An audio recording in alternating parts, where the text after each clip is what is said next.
Oh, that one there. No, that road Closer to from you. Oh, these ones. Yes. Oh, these. Yeah. Oh, these. They're from Hippo. Yes.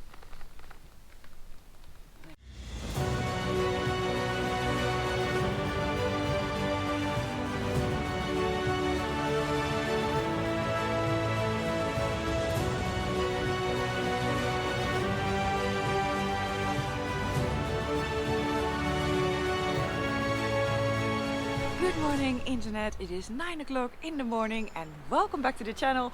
Welcome back to Cape Town. Today I am leaving. I'm pretty excited to leave because I spent some time here in Cape Town, obviously having the work done on Savannah. Before I go, I just want to show you the final upgrade because I did get some crash guards. So these are from Rockfox. It's a South African company. As I said before, these crash guards are actually for the CRF Rally. So they're not actually designed for this bike, which is why they sit a little bit wider or a little bit more off the bike than you would normally expect for crash guards. But I think they will definitely do the job and they look pretty sturdy to me. So I'm quite happy that I finally have some proper crash guards. So that was the final thing that I had to do here for Savannah.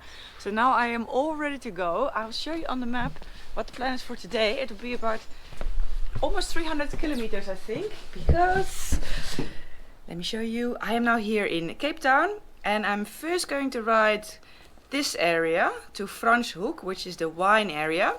And then I'm going to turn around and then ride to this part of South Africa to a place called Jacobs Bay or Jacobs Bay. It's supposed to be rainy season right about now in this part of South Africa, but as you can see, today is glorious. I'm gonna pack up my last things and then go.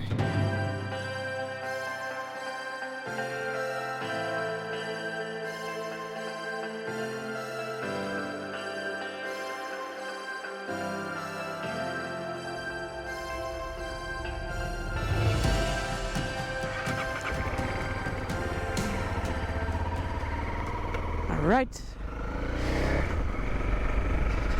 282 kilometers.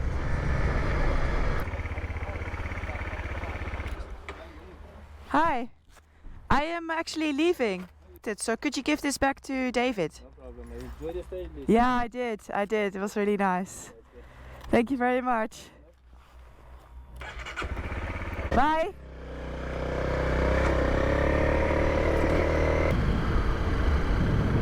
Wow, it's super busy here. Not sure what's going on.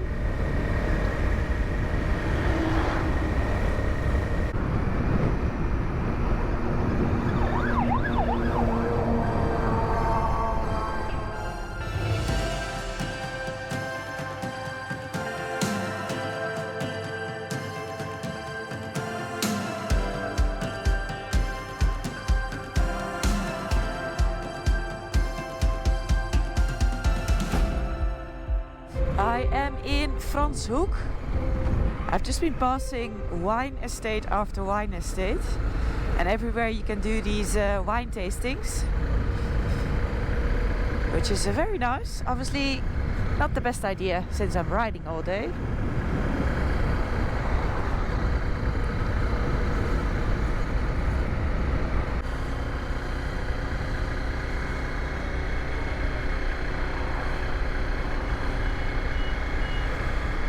That's actually where I was wanting to go, that monument there, but I can't actually get there with Savannah, unfortunately.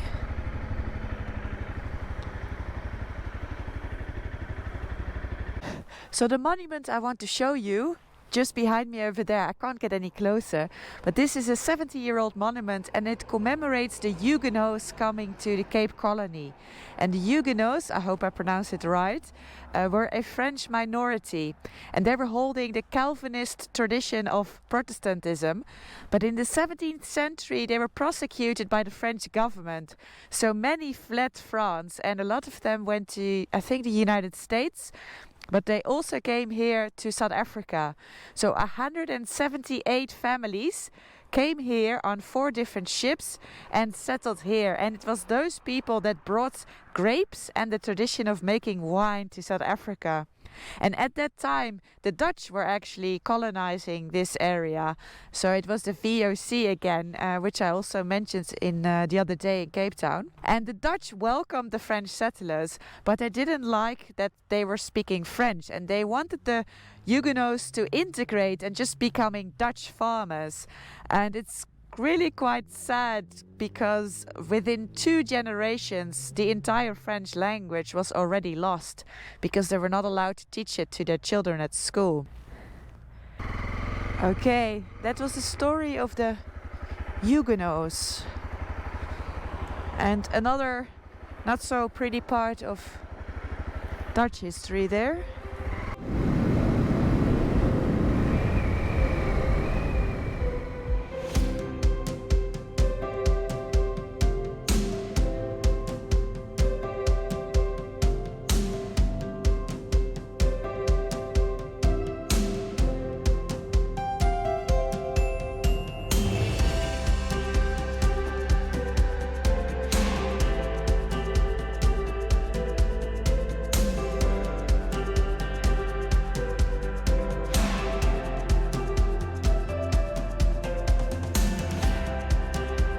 I don't get it. I really don't get it. I had a really awesome route planned, and somehow, I don't know what I did wrong, but I just rode 100 kilometers on the most boring highway. So I didn't ride the route that I was planning to at all. Anyway, nothing I can do about it now. By the time I realized, well, it was too late. Anyway, I'm heading towards Vredenburg, which is 91 kilometers.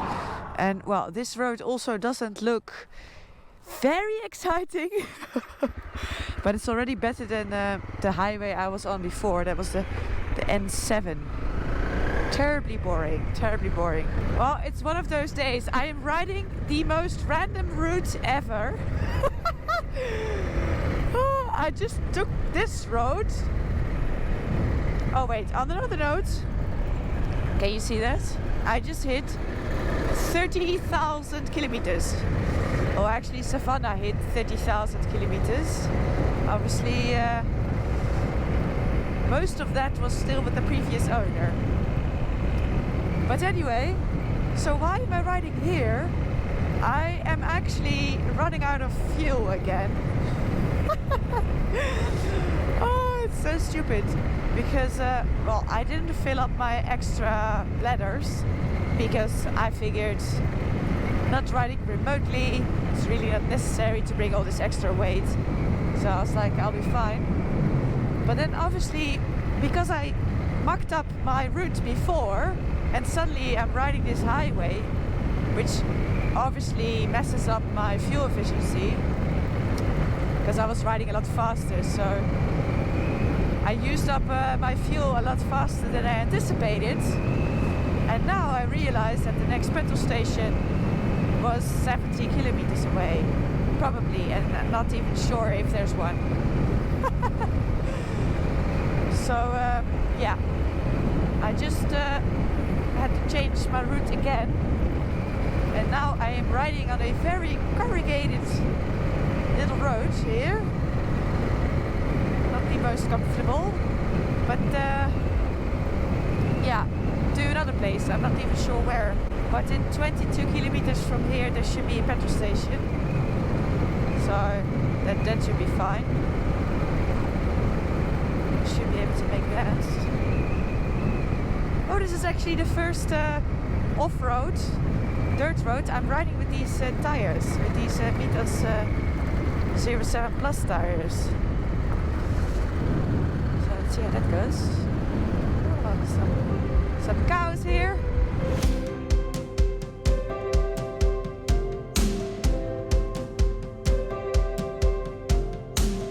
Yes, I can see a town ahead, and this town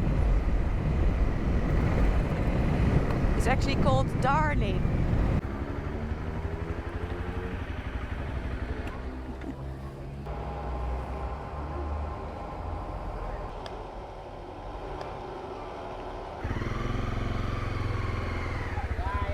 Yeah.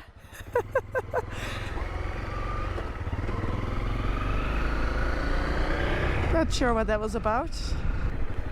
Ta-ta! West Coast Fossil Park. Ooh. Hope it's still open actually.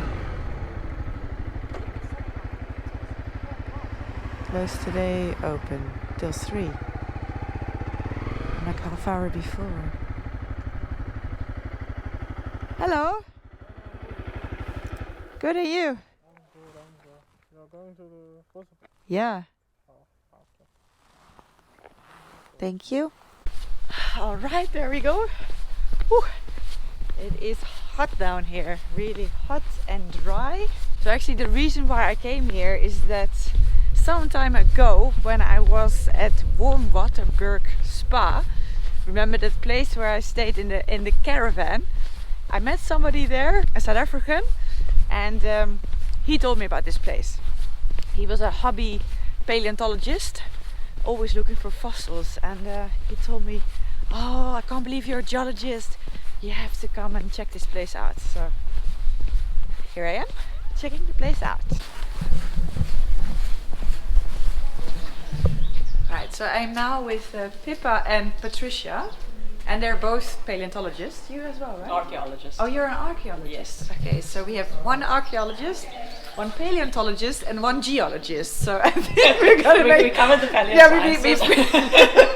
we're recovering everything, and we're just going to take this golf cart to the dig site. So. Helps if I put it on. Power on. oh. A lot of muscles in this one. We must get power still.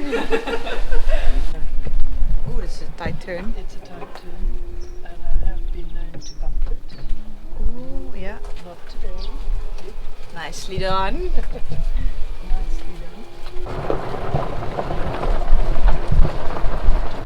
So basically what you're looking at, this picture over here, is just a reconstruction of what the Berg River would have looked like when it flowed out over here approximately 5 million years ago. So you can see there's sort of this pool, this rectangle over here is approximately where the dig site is. Okay. And the sea level was higher at that time, and so it would have been the sea was a lot closer than it is today.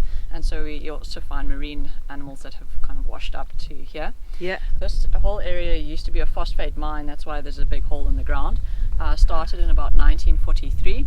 As they were excavating, they started coming across these cool looking stones, and they didn't really know what they were, and they called in some researchers from Cape Town, and they said, "Hey, you've got some fossils here." Yeah. And so that's how they then realized that there were actually an amazing collection of fossils over here. They found over 1 million specimens Wow. altogether.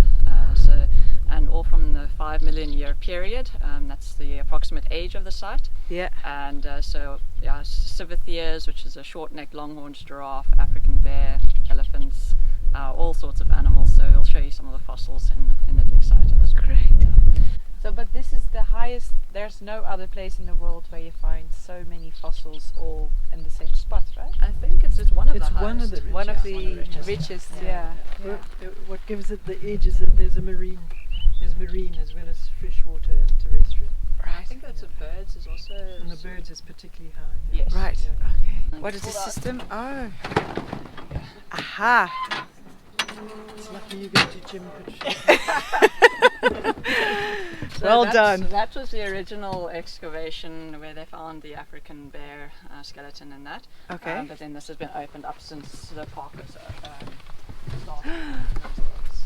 Whoa. I think.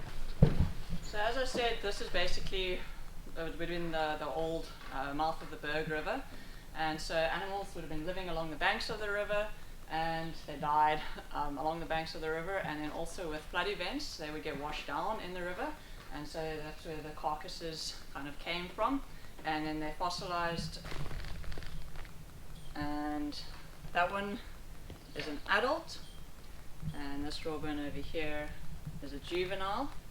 Do you know how you can tell it's a juvenile? No. So- But you're gonna tell me, right?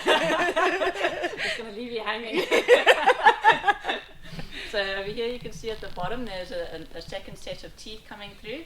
So these top teeth are actually the deciduous or the milk teeth, and those dark ones coming through at the bottom there are the new adult teeth coming through. Ah, that's so cool. So in what year were the first fossils found here? 1958, I think was the first, 1958. first one that was discovered, yeah. But you're still discovering fossils in this area? Yes. Until today. Some of us researchers are still coming in to look at the seals and opening up new sections. And those are teeth again? And there are loads and Those loads of ones. teeth. As we said, it's the most Yeah. common animal is the civettia. Yeah. So those are all civettia teeth. This over here looks like a chicken drumstick, as Martina said this morning. But yeah, this is actually not. It's a radius from a seal. So it's just the forearm bone from a seal. Oh, that one there. No, that row in Closer to front you? of Oh, these ones? Yes. Oh, these? Yeah. Oh, these. They're from hippo. Yes.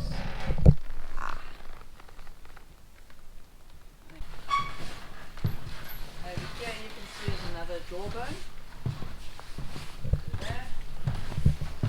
There's a jawbone. Right. So that is actually, if you compare it to that jawbone that's sitting on the platform over there, it's very similar. So this jawbone is actually from a long-necked giraffe. Oh. So here we actually had 3 species of giraffe. There was the civettia, the short-necked longhorned giraffe, then the long-necked giraffe, and then there was also one that was similar to the okapi, known as a paleotragon. So that's Yeah. in that picture, which I'll show you a bit more closely. Yeah. over there. Okay. Yeah, 3 species of elephant, 3 species of giraffe. They seem to like to do things at threes here. So, but do you have any idea then, like the kind of the surface area in which all these animals used to live that are now kind of collected here?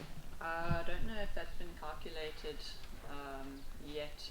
you mean The whole the catchment area. Yeah. So it's about 200 kilometers away. All right, 200 k's. This is the African bear over here, which is about 3 meters tall. Wow.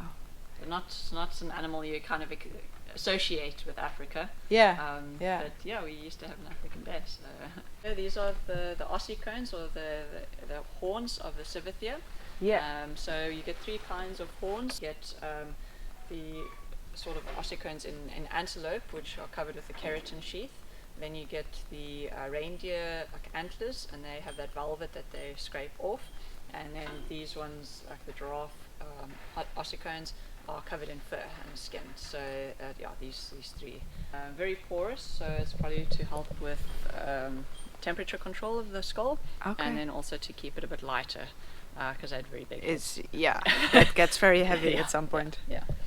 To be honest, I just feel privileged walking around here and just being on a site like this. I've never been to a place where there are so many fossils from so many different species, all in the same spot, and then that well preserved. I think it's pretty unique, and I can't believe that I'm just walking around here. That makes my geologist heart beat a little faster again. So what are we looking at here? I'm still looking, but this is a. I have a feeling I muddled up these 2. Is this from the ischium or the ilium? Just want to double check. That's tortoise. That's part of the vertebrae. The one that the femur connects to, anyway. The ilium. It is the ilium. But Okay. these are still being studied. So we do have material from inside the dig site. We, as if I still work here.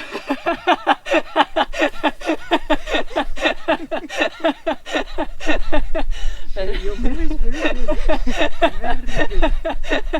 Yeah. So there's a lot of this material that's in a storeroom that was excavated when they were busy excavating the site. I have a map that I had made up, and there's boxes and boxes that still need to be sorted. Yeah. And this material in the sieves actually comes from the piles next to the tents here.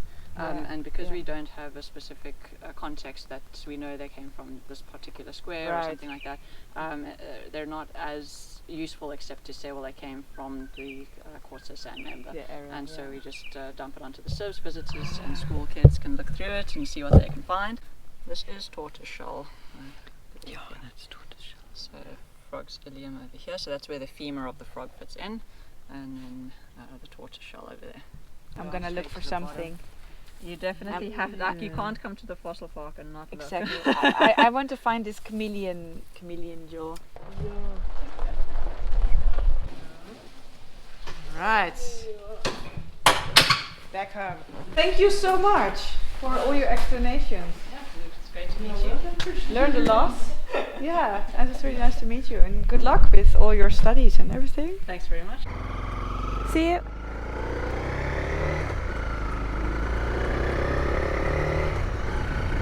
All right, 30 k's to Jacobs Bay.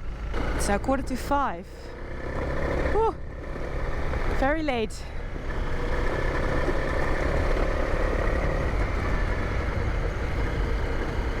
It's like as if I just rode back into Greece with all these white houses.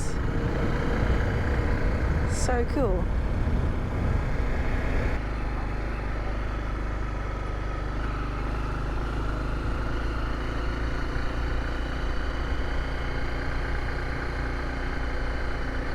Guest house. Woohoo!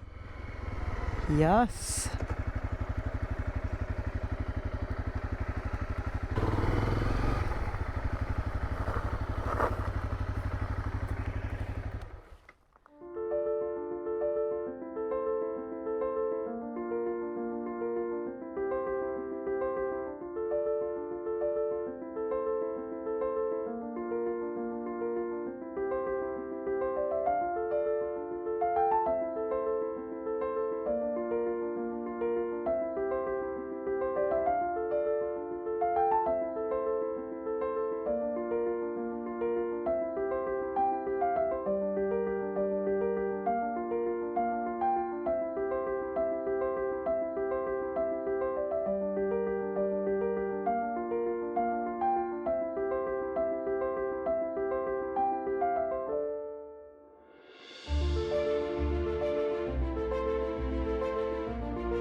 I found myself a place to stay. I just put in my luggage in the room. Oh, what a place! Really awesome, and well, I just can't believe how this day turned out. It was just really great, and the fossils being the absolute highlight, especially since, well, route wise I kind of mucked up my route and ended up on the highway, so riding wise it wasn't really interesting today, but wow, that fossil place was just so cool. So yeah, I'm just really happy with today. So yeah, that was it for today. I really hope you liked this video. If you did, please give me a big thumbs up and subscribe down below, and then I'll see you in the next video.